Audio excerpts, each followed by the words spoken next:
சென்னையில் நடைபெற்ற நிகழ்ச்சியில் உரையாற்றிய குடியரசுத் தலைவர் திரௌபதி முர்மு விவசாயிகளுக்கு கடன் வழங்க வங்கிகள் முன்னுரிமை வழங்க வேண்டும் என்று வலியுறுத்தினார். குடியரசுத் தலைவர் திரௌபதி முர்மு 2 நாட்கள் பயணமாக சென்னை வந்துள்ளார். விமான நிலையத்தில் அவரை ஆளுநர் RN ரவி, துணை முதலமைச்சர் உதயநிதி ஸ்டாலின் ஆகியோர் வரவேற்றனர். அதற்கு பிறகு நந்தம்பாக்கத்தில் நடைபெற்ற சிட்டி யூனியன் வங்கியின் 120வது ஆண்டு விழாவில் குடியரசுத் தலைவர் பங்கேற்றார். இந்த விழாவில் ஆளுநர் RN ரவி, மத்திய நிதியமைச்சர் நிர்மலா சீதாராமன், தமிழ்நாடு அமைச்சர் கீதா ஜீவன், முன்னாள் அமைச்சர் விஜயபாஸ்கர், பாஜக மூத்த தலைவர்கள் H ராஜா, தமிழிசை சவுந்தரராஜன் உள்ளிட்டோர் கலந்து கொண்டனர். இந்த நிகழ்ச்சியில் பேசிய குடியரசுத் தலைவர் கிராமப்புற வளர்ச்சிக்கு வங்கிகள் முக்கிய பங்களிப்பு வழங்கி வருவதாக பாராட்டு தெரிவித்தார். தொழில்துறைக்கு வங்கிகள் கடன் வழங்குவதன் மூலமாக வேலைவாய்ப்பு பெருகுவதாகவும் குறிப்பிட்டார். GST வரி சீர்திருத்தத்தால் சிறு நிறுவனங்கள் தொழில் செய்வது எளிமையாக்கப்படும் என்று மத்திய நிதியமைச்சர் நிர்மலா சீதாராமன் தெரிவித்துள்ளார். சென்னையில் நடைபெற்ற நிகழ்ச்சியில் பேசிய அவர் GST வரி சீர்திருத்தம் வெளிப்படைத்தன்மையுடன் நடைபெறும் என்றும் கூறியுள்ளார். The planned rollout of the next generation GST reforms with a council meeting tomorrow and day after, in the coming months, it will set an economy absolutely open and transparent, with further reduction in compliance burden, making it easier for small businesses to thrive. சென்னையில் city union வங்கி நிகழ்ச்சியில் அதிமுக முன்னாள் அமைச்சர் ஜெயக்குமாரும் பங்கேற்றார். அவர் தன்னுடைய முன்னாள் கட்சி சகாவும் தற்போதைய பாஜக மாநில தலைவருமான நைனா நாகேந்திரனின் கன்னத்தை செல்லமாக தட்டி ஜாலியாக விளையாடினார்.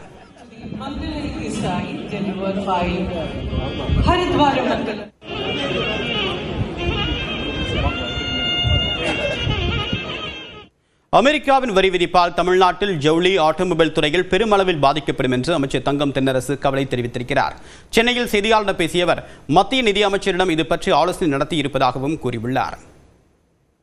டெக்ஸ்டைல்ஸ் முதல்ல நமக்கு மிகப்பெரிய இது டெக்ஸ்டைல்ஸ், லெதர் இண்டஸ்ட்ரீஸ், ஜெம்ஸ், சில காம்பனன்ட்ஸு, இதில் எல்லாத்துக்கும் நமக்கு ஒரு பிரச்சனைகள் வரும் என்பது எல்லாருக்கும் நமக்கு தெரிஞ்சிருக்கக்கூடிய இது. இதில் டெக்ஸ்டைல் நமக்கு ஜீவாதாரமாக இருக்கக்கூடியது. இன்னைக்கு கூட நீங்கள் பார்க்கலாம், பல இடங்களில் அதுக்கான போராட்டங்கள் வந்துட்டு. ஆக இது குறித்தும் நாங்கள் ஒன்றிய அரசிடத்திலே நாங்கள் முறையிட்டிருக்கிறோம். நமக்கு பெரிய பாதிப்பு, உதாரணமாக திருப்பூர் போன்று இருக்கக்கூடிய பகுதிகள், பின்னலாடை பகுதிகளெல்லாம் பெரிய பாதிப்பு வரும். Tamil Nadu will be at the receiving end. எனவே இதற்கான ஒரு ஸ்பெஷல் பேக்கேஜை நீங்கள் கொண்டு வர வேண்டும் என்று நாங்கள் இடத்தை கேட்டிருக்கிறோம். செப்டம்பர் 5ஆம் தேதி செங்கோட்டையின் மனம் திறந்து பேச உள்ளது குறித்த கேள்விக்கு பதிலளிக்க அதிமுக முன்னாள் அமைச்சர் தங்கமணி மறுத்துவிட்டார்.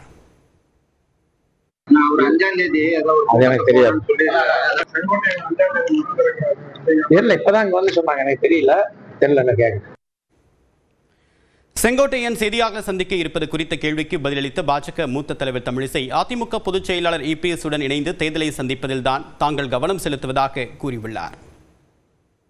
நாங்க அண்ணன் எடப்பாடி வந்தது, அதுக்கப்புறம் நாங்க எல்லாம் இணைந்து மேடையில இருந்தது, நாங்க எல்லாம் வெற்றிகரமாக தேர்தலை சந்திக்க போது அதுலதான் கவனம் செலுத்தணும். இடையில சில அரசியல் நிகழ்வுகள் வந்தா அதுக்கு இல்ல, அது எல்லாமே நீங்க அவங்க கிட்ட கேட்கலாம், எங்க கிட்ட கேட்க வேண்டிய அவசியம் இல்ல.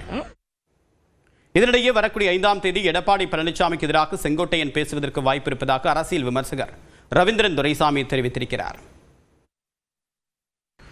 செங்கோட்டையன் அவர்கள் எடப்பாடி பழனிசாமியின் தலைமையை முன்னிறுத்தி அதிமுக வெற்றி பெற முடியாது என்று உறுதியாக நம்புகிறார்.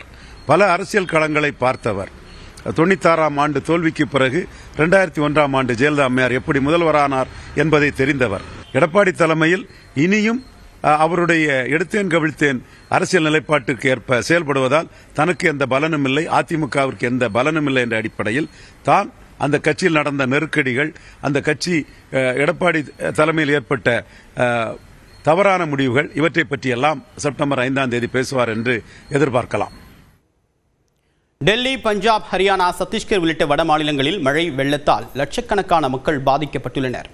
வட மாநிலங்களில் பருவமழை தீவிரமடைந்திருப்பதால் டெல்லி, பஞ்சாப் உள்ளிட்ட மாநிலங்களில் கடந்த சில நாட்களாக கனமழை பெய்து வருகிறது. டெல்லியில் தொடர் மழையால் யமுனை ஆற்றில் 8வது நாளாக தண்ணீர் அளவு அபாய கட்டத்தை தாண்டி பாய்ந்தோடுகிறது. யமுனை ஆற்றில் ஏற்பட்ட வெள்ளப்பெருக்கால் தென்கிழக்கு டெல்லியில் உள்ள மதன்பூர் காதர் பகுதியில் ஏராளமான விளைநிலங்கள் நீரில் மூழ்கின. இதனால் விவசாயிகள் கவலையடைந்துள்ளனர். ஹரியானா மாநிலத்தில் குருகிராம் உள்ளிட்ட பகுதிகளில் கனமழை காரணமாக சாலைகளில் வெள்ளம் சூழ்ந்தது. இதனால் வாகன ஓட்டிகள் சிரமத்திற்கு உள்ளாகினர்.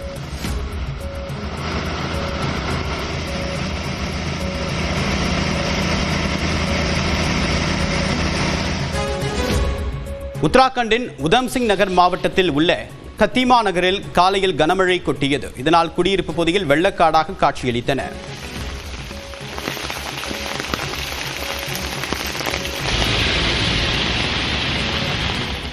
பஞ்சாபில் சட்லஜ் ஆற்றில் வினாடிக்கு 2.5 லட்சம் கனஅடிக்கு மேல் தண்ணீர் வந்து கொண்டிருக்கிறது. இதனால் பெரோஸ்பூரில் சட்லஜ் ஆற்றங்கரையோரத்தில் உள்ள 100க்கும் மேற்பட்ட கிராமங்களை வெள்ளம் சூழ்ந்ததால் மக்கள் கடும் அவதிக்கு உள்ளாகினர்.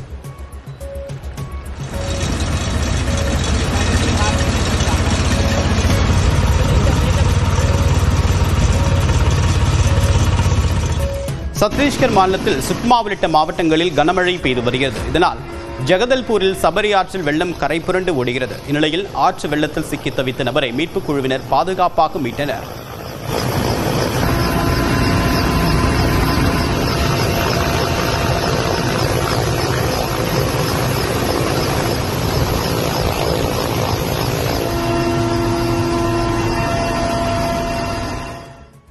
திருவள்ளூர் மாவட்டம் காட்டுப்பள்ளியில் மாடியிலிருந்து தவறி விழுந்து உயிரிழந்த வடமாநில தொழிலாளரின் குடும்பத்திற்கு நீதி கேட்டு சக ஊழியர்கள் கலவரத்தில் ஈடுபட்டதால் பதற்றமான சூழல் ஏற்பட்டது.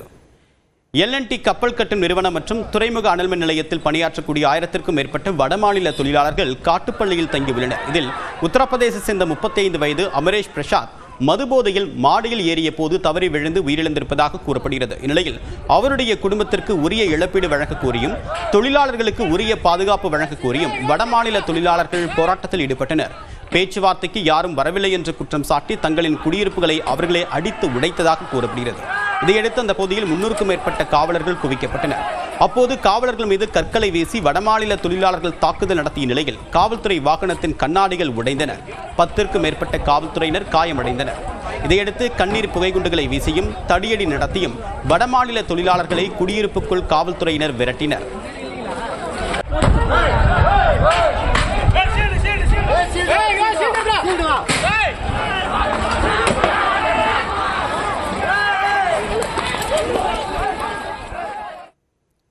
நாய்கள் தொல்லை ஒரு பக்கம் என்றால் நாய்க்கடி பாதிப்பும் பொதுமக்களை மிரட்டிக் கொண்டிருக்கிறது. இதை தடுக்க என்ன செய்யலாம், அரசு என்ன செய்ய வேண்டும் என்று கேட்டும் பொதுமக்கள் கூறியவற்றை தற்போது பார்க்கலாம்.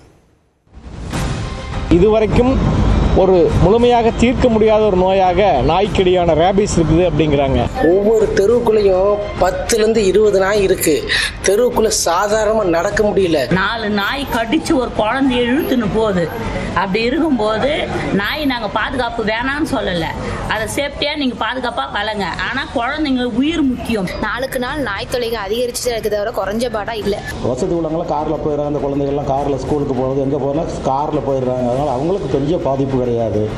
இந்த ரொம்ப கஷ்டப்படுற ஏழை மக்கள் தான் இதில் ரொம்ப பாதிக்கப்படுது. இரவு நேரங்களில் டூ வீலரில் போகும்போது திடீர்னு நாய் குறுக்க வந்து ஏகப்பட்ட ஆக்சிடென்ட் ஆகுது. அது இல்லாமல் சின்ன சின்ன குழந்தைகள் வீட்டை விட்டு வெளியே வரும்போது அது பாட்டுக்கு வந்து திடீர்னு கொஞ்சம் மாதிரி கொஞ்சம் கடிச்சிருது. நாய் வளர்க்குறது உங்களோட பாதுகாப்புக்கு தான்.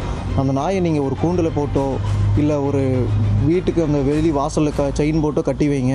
அப்படி நாய் வந்து கடிச்சுன்னா அந்த நாய் வளர்க்குற மேலே ஆக்ஷன் எடுக்கணும் கவர்மெண்ட். நாய்களை வந்து ஒழுங்கான பராமரிப்பு பண்ணாமல் தாம்போதில் தெருவில் விட்டுறாங்க.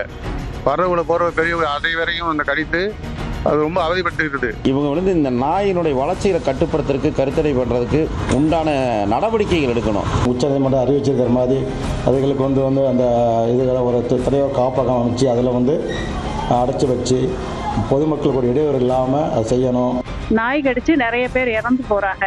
அதனால எங்களுக்கு வந்து குழந்தைகள் தான் முக்கியம். இதுகளை கட்டுப்படுத்தினா மக்களும் குழந்தைகளும் நல்லா ஆரோக்கியமாக இருப்பாங்க, தைரியமாக இருப்பாங்க. இந்த தெருவில் அலைகிற நாய்களை கொஞ்சம் அரசாங்கம் தாழ்மையுடன் அதை வந்து கட்டுப்படுத்திட்டாங்க அப்படின்னா மக்களுக்கு எந்த பாதிப்பும் இருக்காது. நாய் தான் முக்கியங்கிற மாதிரி சிலவங்க பேசுறாங்க. நாய்க்கு ரொம்ப சப்போர்ட் பண்றாங்க. வெளியே வந்து ஊசி போட்டு நீங்க வளங்க, அதை விட்டுட்டு கடிக்கிற அளவுக்கு வெறி பிடிச்சி இருக்கக்கூடாது. நாய் சம்பந்தமாகவும் மனிதர்கள் கடிபடுறது சம்பந்தமாகவும் எப்படி ஒரு நல்ல முடிவை எடுக்கிறதுங்கிறது எல்லாரும் எதிர்நோக்கி இருக்கோம். ஆனால் நாய்களை குறைக்கிறதுக்கு என்ன பண்ணணும், கருத்தடை பண்ணி அந்த நாய்களை கொண்டு இது பண்ணுறதுக்காக அதை மட்டும் அரசு வந்து சிறந்த நடவடிக்கை எடுக்கணும்.